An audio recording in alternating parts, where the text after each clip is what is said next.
Hello guys.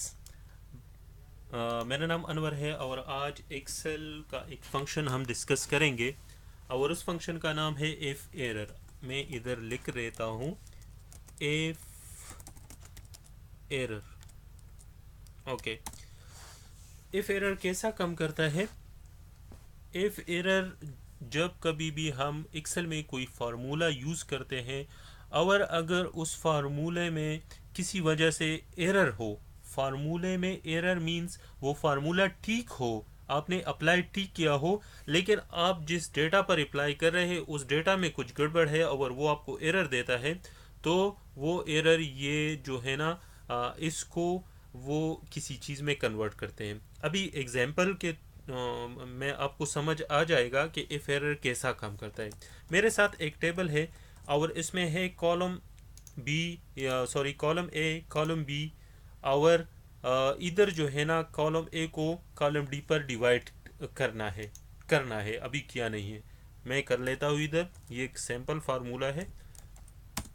ये देखो इसका रिजल्ट 10 है। इधर आपको ये कॉलम बी में आपको देखेगा कि इसमें एक्स भी है, ज़ीरो भी है और बी, मतलब ये लेटर्स भी है, हरूफ भी है, इंग्लिश के फिगर्स नहीं है। फिगर्स इधर आपको नज़र आ रहा है, ठीक है।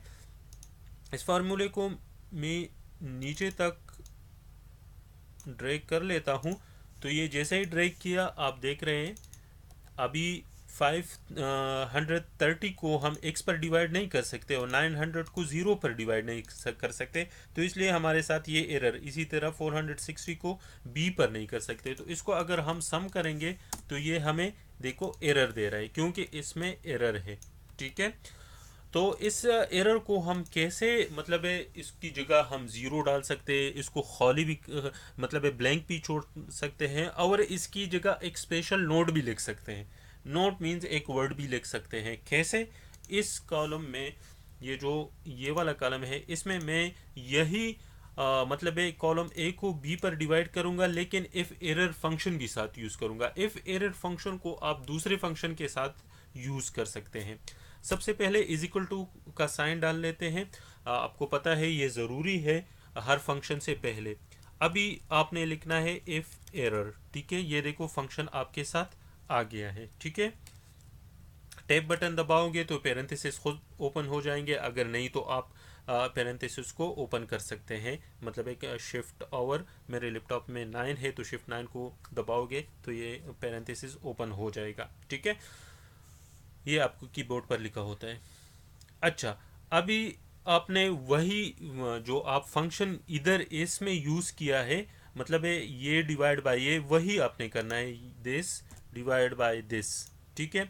उसके बाद कॉमा डालना है और कॉमा के बाद आपको ये देखो इधर आ जाएगा वैल्यू एफ एरर। अगर इन दोनों को हम इसको इस पर डिवाइड करेंगे, अगर इधर एरर आएगा तो फिर क्या वैल्यू, तो आप कॉलन डालें और कॉलन, दो कॉलन के दरमियान ये जो भी लिखेगा वही आएगा अगर एरर हुआ। मैं कहता हूँ मैं ब्लैंक छोड़ता हूँ, तो ब्लैंक का मतलब है कि अगर एरर हुआ तो उस सेल को आप ब्लैंक छोड़ दे। क्या करें? ब्लैंक छोड़ दे।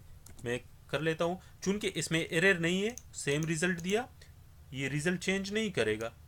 और मैंने नीचे तक लेके आया हूँ यहाँ तक। अब ये देखो यही सेम रिजल्ट है, लेकिन इधर आपको ये ब्लैंक है। क्यों ब्लैंक है? आप ये देखें, इधर मैंने कहा था इसके दरमियान कि ब्लैंक छोड़ दे। आप इधर क्लिक करेंगे तो यह यहाँ पर आप देख सकते हैं फंक्शन अवेलेबल है, लेकिन चूंकि इफ एरर में हमने मेंशन किया था कि अगर यहाँ पर एरर है तो आप सिर्फ को ब्लैंक शो करें, ठीक है। आपके जानने के लिए मैं अभी इधर एक दूसरा अप्लाई करता हूँ। मैं कहता हूँ अगर एरर है तो यहाँ पर ज़ीरो होना चाहिए, जहाँ पर एरर हो वहाँ ज़ीरो। तो मैं ये वाला यहाँ तक पेस्ट कर लेता हूँ। देखो अभी ज़ीरो आ गया। क्यों आया? क्योंकि इधर हमने मेंशन किया कि अगर एरर है तो फिर ज़ीरो होना चाहिए। मैं कहता हूँ कि अगर एरर है तो उसमें आप करें अल्फ़ा, ठीक है।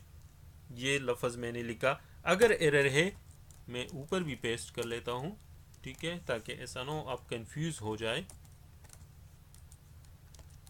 यहाँ से मैं यहाँ तक कॉपी कर लेता हूँ। ये देखो इसमें अल्फ़ा है, ठीक है, तो उधर पूरे के पूरे में आपको नज़र आ जाएगा, ठीक है। ओके, ये तो था। अभी इसका एक दूसरा भी तरीका है, ठीक है। दूसरा तरीका, इफ़ यहाँ पर आप लेके इफ़ एरर, ठीक है, ये एफ एक्स फंक्शन है, इसको आप क्लिक करोगे तो ये आपके साथ ओपन हो जाएगा। वैल्यू, वैल्यू का मतलब है दिस, ठीक है। पहला जो आपका नॉर्मल करना है डिवाइड बाय दिस, ठीक है, तो ये रिजल्ट है 10। यहाँ पर अगर एरर है तो मैं कहता हूँ ज़ीरो डाल ले, ज़ीरो डालेगा। ओके करे तो आप नीचे ड्रैग करेंगे यहाँ तक, ये देखो ज़ीरो है। मैं इसको फिर कर लेता हूँ, मैं कहता हूँ इसमें लिखे आप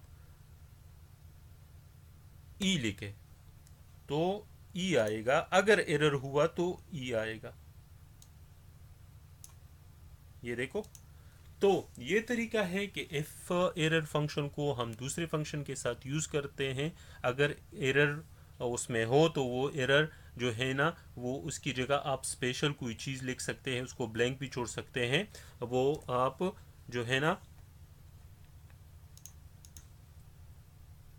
इधर जो कॉलम्स है इसमें मेंशन कर सकते हैं कि अगर एरर हो तो वो कैसे आप जो है ना किस चीज़ में तब्दील करें।